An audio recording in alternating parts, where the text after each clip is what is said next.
Hello, hello. Welcome to SuiteTalk with Sarah Harris. I am your host, the publisher of Suite Life SoCal magazine. We are here today to talk foodie. It's the foodie issue for us, which we presented for our fall issue.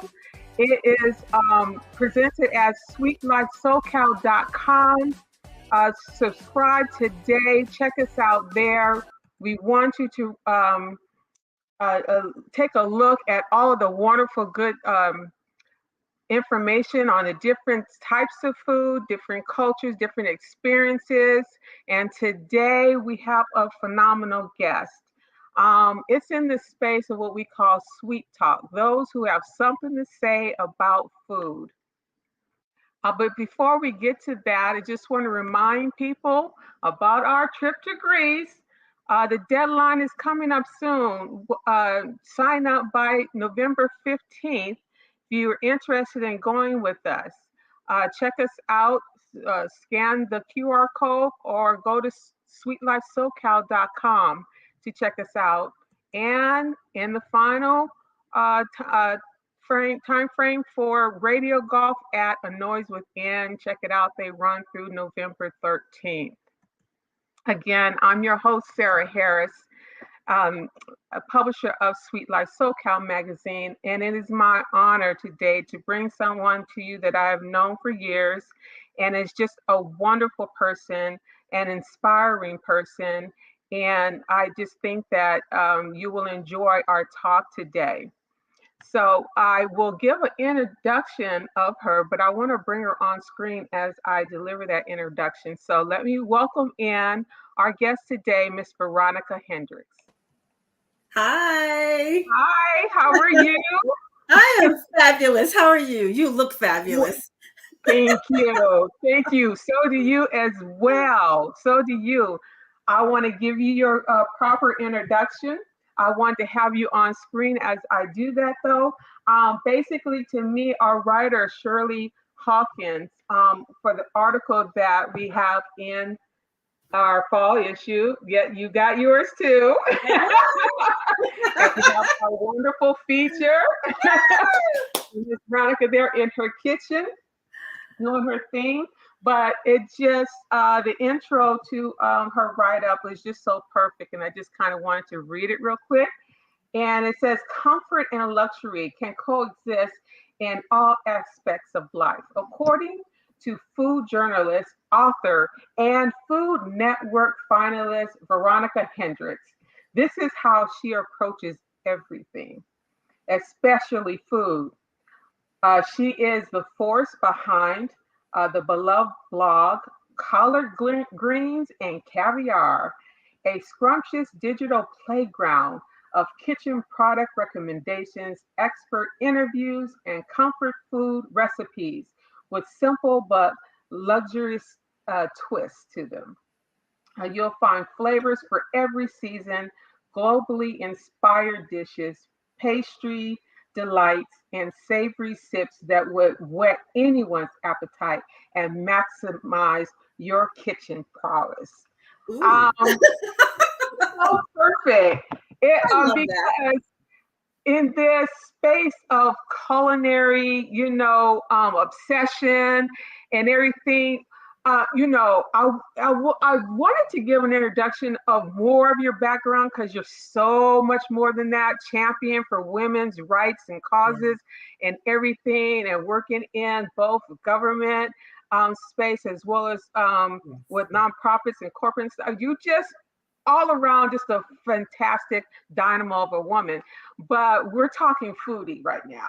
Yes. So in sticking with that, when in working with you on different projects and stuff, and then I discovered your love for food, and I started following you on your collard greens and caviar blog. I was like, look at her, I didn't know this. Blew my mind. So tell me, what what sparked the love for food within you?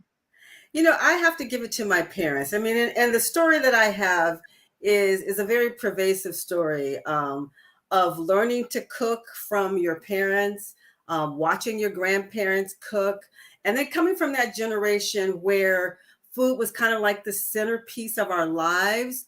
Fine dining was not the thing that we did in my family and my parents and my grandparents, but dining at home in a fine way was.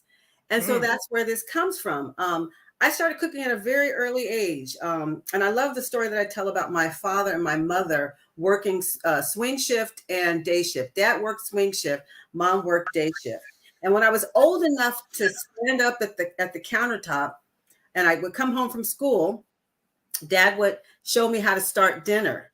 That's how I learned how to fabricate a chicken, which has really screwed me up for culinary school because they do it in a different way. His way okay. makes more sense, but Okay.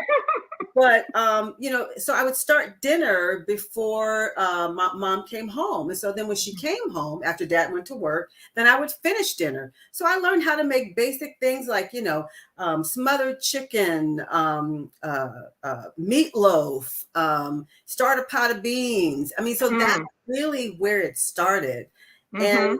and just knowing that the food that my mom and my dad prepared was done out of the most meager and simple basic ingredients, Yeah. but just the love and the care that they put into it, it meant everything to me. So my first connection with food was with love. Love is food and food is love.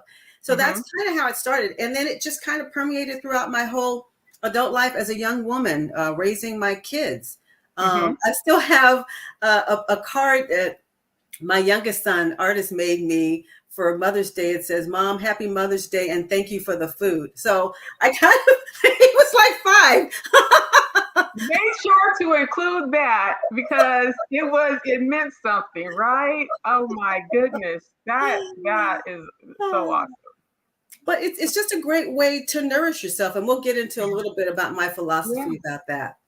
Wonderful. Well, we have a Kelsey Newman on Facebook is watching us and says he needs that issue. So Yes, you do. Kelsey, You I'll must get get the it. issue to you. Yes. Because, girl, um, Kelsey, I'm all up in this. Oh, this way. As well as a lot of other people. We're all up in here. And yes, we're yes. telling some amazing stories that will just warm your heart and open your vista. Oh my God. Thank you. And one little tidbit since Kelsey's on here, Kelsey is a phenomenal graphic creative artist and director for many projects.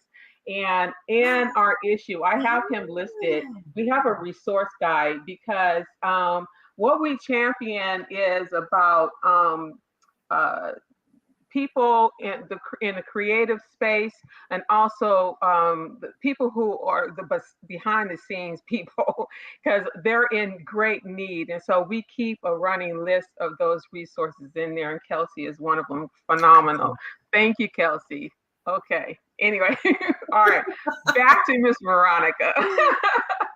So on your, and I'll bring it in, here is a a glance Oh, into her blog at collard greens and caviar.com, where again, it's just, I guess it's the recipe at the moment that's tickling your fancy or oh something. yeah. Yeah, that And just your perspective on food. Give us a little insight into your wonderful blog here. There are many, many recipes here. So you guys, if you need inspiration, come to collard greens and caviar. my whole thing is appealing to the home cook. When I was a young mother raising my kids, I was always trying to find a way to get something on the table that was quick, that wasn't quick. It was something that I could step myself through in a fair amount of time, that was nutritious, that was beautiful, that was lovely, that was appealing, because, we eat with our eyes first. And my kids were fussy. So I had to find ways of hiding vegetables into things or finding ways to plate things to make them look appealing. So that's kind of the whole inspiration is to appeal to people, the home cook, whether you're man or female, man or woman, whether you have a family or you're party of one, like I am right now, because I'm empty nester, no kids and no significant other. But just taking the time to make food for yourself, because I do a lot of reading. One of the books that I've read most recently was by not doctor, but Michael Pollan, who is like I call him a food anthropologist. And he talks a lot about tracing the history of obesity back to the early 60s, when there was the advent of the fast food restaurant. So the way that we view food has shifted. If we can't get it in under 5 minutes, then we don't want it. But the whole thing about food is equivalent to labor. If you think about our grandparents, anytime they ate something, it involved labor, actually going out to pull it out of the ground or fabricating a piece of meat. And so they had to work to create a meal. And that meal was usually done with a lot of skill, precision, and then, dare I say, love. And the ingredients were indigenous to your neighborhood or your community. They were grown more or less organically. And so people tended to be leaner and they tend to have less health problems. So I'm not saying we should eat all of our meals, out, or, I'm not advocating that we don't get our meal past through a drive-through window. Right. What I am saying with my blog is that take the time to nourish your body in the most supreme way by making yourself a meal. And not just yourself, but those that you love and you care about. I posted recently on Instagram something that my son made me. He made me some tacos the other day. And I was just so touched by that, because a lot of people don't want to cook for me because I'm a chef. But that's another story. I'm just happy if I don't have to make it. Slide a plate of food in my face, girl. If you don't like this, oh my God. But he made me some lovely tacos. And I said in an Instagram post, one of the most heartwarming things you can do, one of the highest forms of love you can demonstrate to somebody, is making them a meal. And I said in the post, not only do I taste the love that he put into it, I felt it. And that's what food means to me. And so all these recipes are not only created out of what I call love, but they're also created so you can demonstrate your love to other people. My mom, back in the day, I think it was either my mom or one of my aunties was telling me that back in the day when they were courting a gentleman, there were no restaurants. So the way you showed interest in a gentleman is that you made him a meal. Now I know that people are not always going to agree with that, but it's cooking is not I won't say it's a lost art, but it's an art that's not practiced. Oh, that's a picture of my dad right there. Yeah, God rest his soul. He passed away in 2011. And he is the one, along with my mother, who's still with us, thank God, really inspired me to cook. They are from Alabama, the South. And so, how Southern people are, they can make something out of nothing. I was just interject real quick. I was watching the documentary of Louis Armstrong. Louis Armstrong? Louis. Yeah. Louis? Okay. But he was describing about how his mother would prepare and make foods, and being very poor, that it was, to him, was like you wouldn't have known it because it took great care. Yes. And so one of the things was at the market, the fish market, what have you, the things that was thrown out was the fish eggs. And that was like delicacy and luxury to them. It's like, go get them fish eggs and bring them here. And he described how she'd whip them up and had the flavor going on and poured it over rice and, with the cornbread and everything. And it just turned out to be just the best meal you ever had. So I just kind of cherish how we are able to just make something that would seemingly be out of nothing, and we keep it pushing, right? Yes. It's like becomes the best thing. So yeah, you describing these kind of familial things and our culture and stuff is so right on point. Well, it's interesting you say that, and I'll share 2 points to that story. There's an article on my blog about me making neck bones and rice. Hmm. Back in the day, my mom would make that, and my siblings and I were sitting at this table where I'm sitting at, talking about, oh my God, remember Mom used to make neck bones and rice, and it was so good. And so I decided, let me kind of do a reimagined version of neck bones and rice, elevate it a little bit. So I went to the kitchen and I did that, and it's on the blog, and it was just delicious. It was lovely, and it was the presentation was stunning. I did it with brown rice, so I was very excited. And I called my mom and I told her, and you know what she said? I don't want to try that. Wow. And I said, why? She says, well, essentially, I'm paraphrasing. When she made neck bones and rice for us, it was like one of those meals that where, there wasn't a lot of money that particular time. And it was cheap. Neck bones were like, pennies to the pound. And you could make neck bones and rice and then feed the whole family. So to her, in her mind, it just reminded her of, leaner times, I guess is a better thing to say. So I'm like, I never knew that story. Like, ouch. But, again, you never know how things affect each one of us individually. For him, it was just the best memories and things that he could think of from his childhood, that his mother took great care to provide, something that was just, not just the scraps or whatever. Yes. You wouldn't tell it, you wouldn't know it. So, yeah, well, the happy ending of the story is I encouraged her to try it, and she did. And my brother took it to her, and she called me back, and she says, "Girl, I don't know what you did to those neck bones and rice, but you can make that for me anytime. That was delicious." Like, yay! But it's to your point where food does elicit a response. It takes you, it takes you on a journey. It taps into a memory, and the memories can be good, and they can be somber, and they can be happy, and they can be sad. I mean, but food will transport you. So yes, for sure. Yeah. Okay. Well, we have some great stuff coming up, but there's one other thing that I wanted to talk about was you decided to take the leap into going to culinary school, or what did you went in deeper with just going from writing and you're in kitchen whipping up recipes. Tell us about that. Yeah, I jumped into the deep end of the pool. What was I thinking? I'll just skate through culinary school.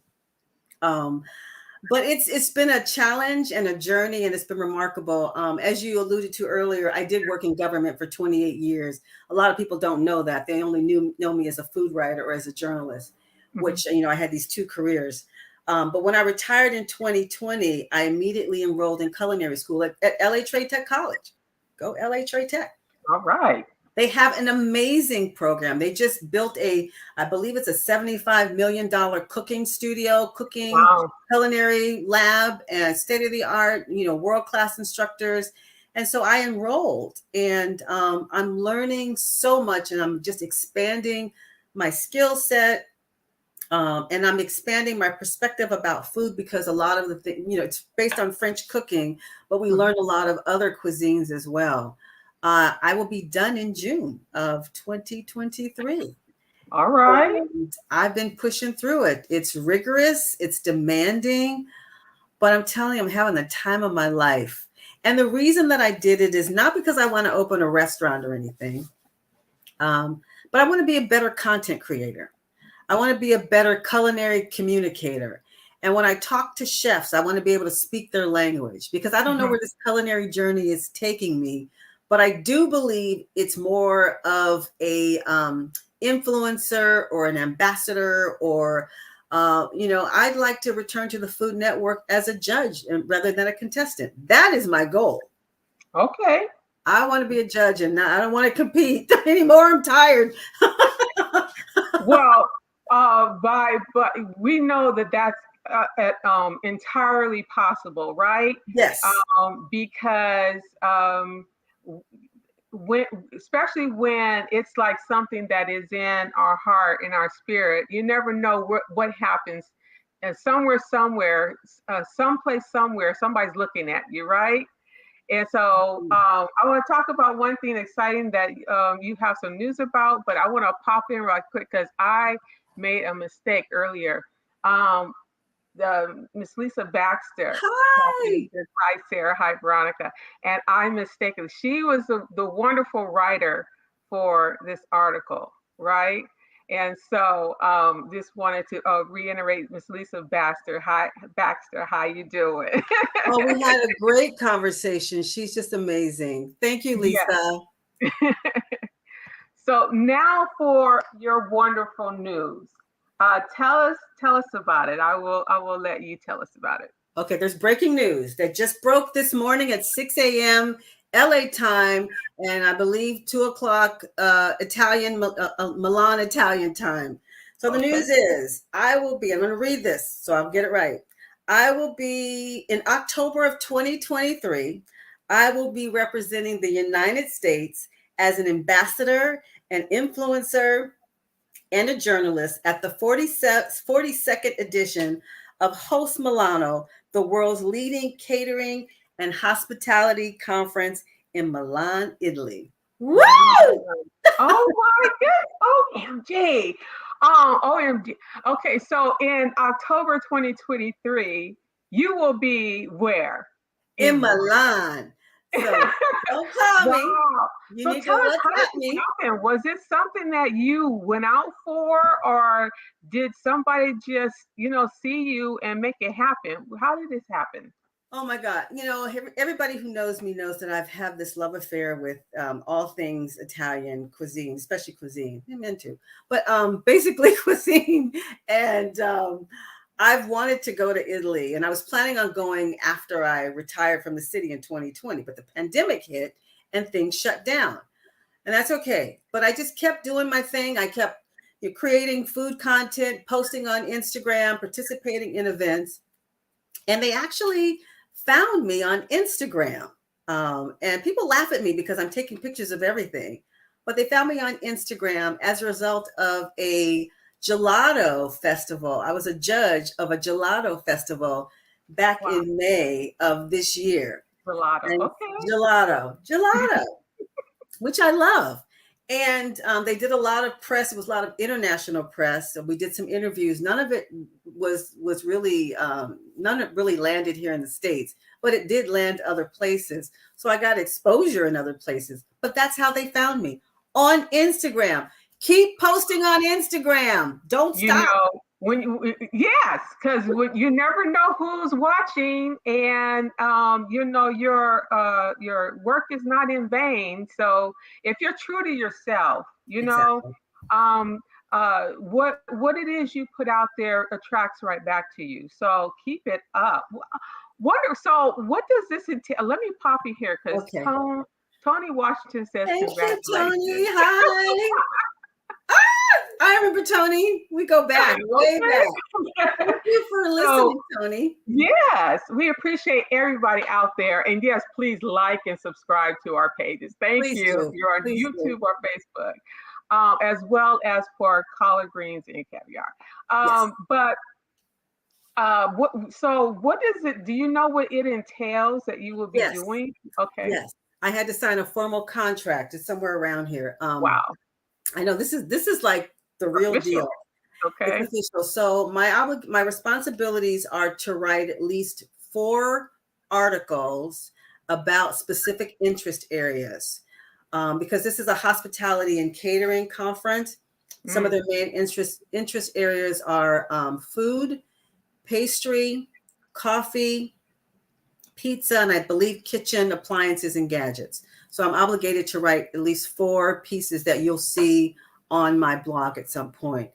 Then I have to do a series of Instagram posts about different things. And then let's see. Oh, and then I have to collect articles or source articles about trends in the United States, food trends, or whatever that subject area is for that month. So for The month of November, they want me to take a look at ice cream trends in the United States. So I'm currently working on that. And so they're going to create my own little partition on their website where all of my content will be displayed. And then in addition to that, I'll be in Milan in October, and I'll be participating in conference activities, probably sitting on panels, going to exhibits, doing press, meeting people, eating food. You are international. Dancing in nightclubs. whatever it takes. Wow. Congratulations to you. We're surely going to follow your journey on this. I can't wait to see your posts and all of the things and activities that you do with it because, for one thing, you have written a few pieces for us. Yes. Between my prior publication and then now Suite Life SoCal. And you're just a delight, and I love your writing. So just in terms of, your journalistic skills is one thing. And then your love for food and marrying them together is just amazing. And leading up to that, you're surprising us today with a simple a recipe that you're bringing to us. It's what, a vinaigrette, you said? Just a simple vinaigrette. It's really important as a home cook that you have basic things in your pantry. And one of the things I talk about when I do panel discussions or if I do demos or in my blog is just having simple, basic things on hand to pull together a quick meal. Well, everybody loves salads, right? Yes. And I know I do. My favorite these days are composed salads, which I've learned in school. And a composed salad is just basically a bed of salad greens, and you compose your garnishes on top. Some of my favorite garnishes are chickpeas, if I'm not doing meat. So that's a source of protein. Another garnish could be olives, could be tomatoes, could be carrots. I loved grilled corn, whatever those garnishes are. But just a bed of lettuce, and then place your garnishes on top in a beautiful, very beautiful, decorative way. I love it. Everybody who knows me loves that I have an addiction for dinner bowls. And that's a great way to display your food is in a dinner bowl. Here's one. This is just a basic black dinner bowl. Isn't that lovely? So it's a flat bottom to it. Flat bottom. Wow. So okay. You can plate your food. Your food looks contained and it looks like it's been expertly plated when you put it in a dinner bowl. So I have black ones. I have a typical white one. And then I've got this one that's got a little bit of an attitude. Okay. I love dinner bowls, and I'm running out of space here. So somebody save me. But salads, salads are, do a lovely composed salad or even a tossed salad. And take a break from buying a vinaigrette because it's got all kinds of stuff in it. And I'm not slamming things in the store, but just take a little break and make your own vinaigrette. It's really simple. Get yourself a cute little bowl. And I'm going to tilt this down so you can see. And the ingredients you want to add to your vinaigrette, you want to add equal amounts of fat and oil. So this is fat. This is olive oil. You can use avocado oil. You can use a canola oil, vegetable oil. Fats will change the flavor of your salad dressing. Of course, olive oil has just, more flavor. It's a little bit more dense, and so just decide what your favorite oil is. But you just want to add equal amounts of oil. Let's see, push this way. And this is vinegar. So you can use apple cider vinegar. I bought some pomegranate vinegar, just any kind of acid. It could be lemon juice, equal parts. So the oil the oil that I poured in here is about exactly 2 tablespoons of oil, and then 2 tablespoons of acid. Okay. And then what you want to add are just a few ingredients. This is Dijon mustard. This is a little sugar because sometimes, things can be a little bitter. Any kind of dried herbs. This just happens to be Italian dried herb seasoning. I think I paid $1 for it at the market. It's really, really good. Some salt. And then this is some garlic, some minced garlic I get out of a jar. So the amounts of all of these, every last one of them is a 1/4 teaspoon. So you've got 2 tablespoons of fat, 2 tablespoons of oil, and a 1/4 teaspoon of all of these different seasonings. So what you're going to do is just slide everybody in the bowl. Get everybody in there. Really simple. It's very simple. Okay. Should have used a smaller bowl, but we're going to get it all in there because we want everything in there. And a great dressing is just the delight of the topper for a nice salad. Yes. So it's better if you've got a whisk or a fork, just whisk it. And you'll see that it'll start to emulsify, which means it comes together. So this is called a semi-permanent emulsification, which means that after it sits for a while, it will separate. But when you whisk it up, it will emulsify and it will come together. I don't know if you can see that. I can. You see that? And I'll show you the consistency. So it's got a nice consistency. Okay. And you can put this on any dressing. So this is just a base. You can put mayonnaise if you wanted a little creamier. You can put like a quarter teaspoon of mayonnaise, or put as much mayonnaise as you want to get the consistency. If you want to use fresh herbs, if you want to use, I put some smoked paprika in there once to kind of change the flavor. Squeeze a little ketchup in there. You know, make your own. Yeah, your own French dressing. I was about to say lemon. I thought you said squeeze a little lemon in there.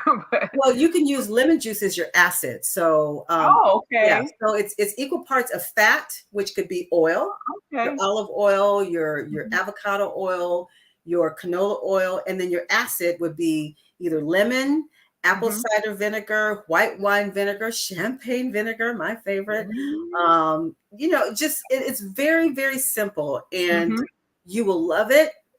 And it's so easy to make. And basically, you might have these things in your pantry already.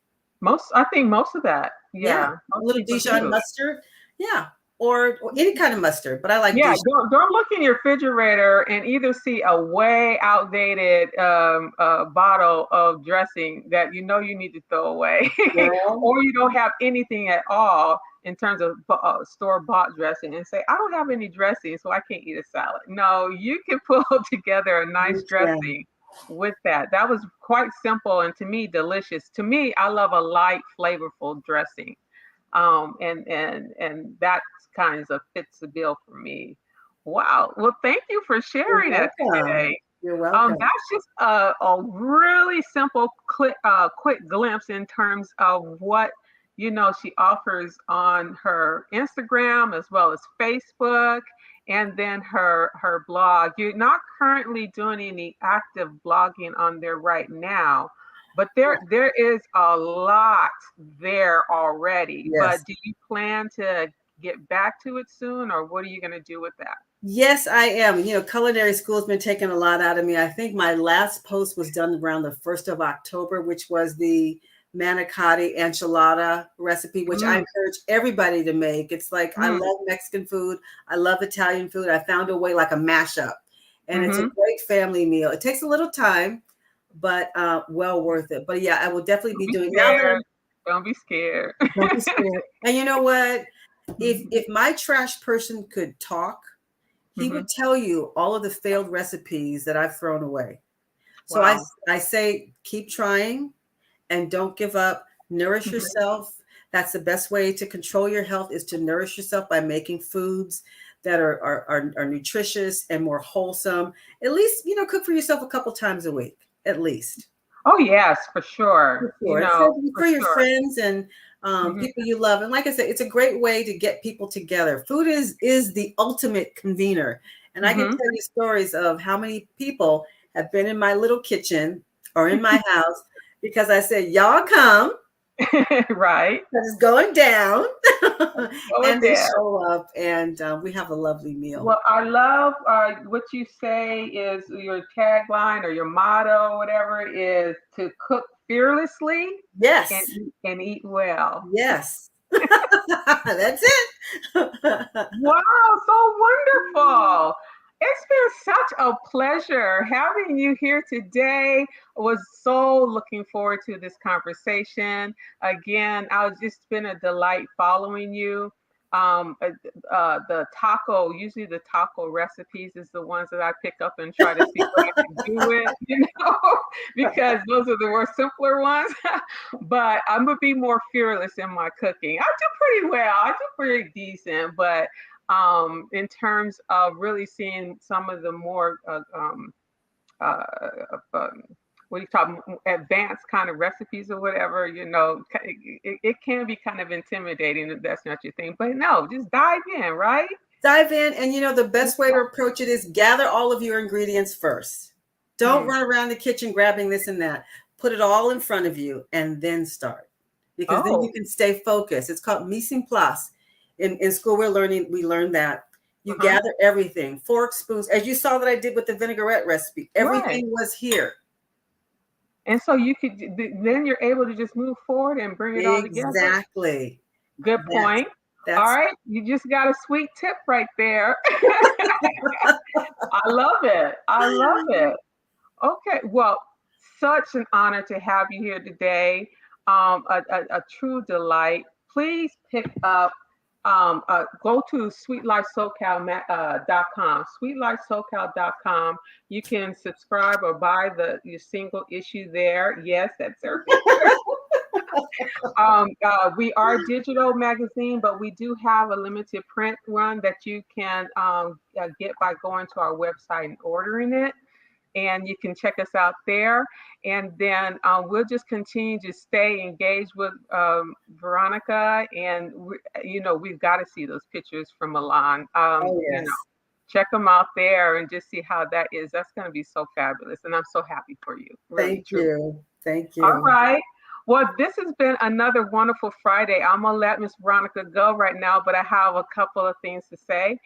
So don't go anywhere. But we want to say bye and thank you, Miss Veronica. Thank you so much. All right.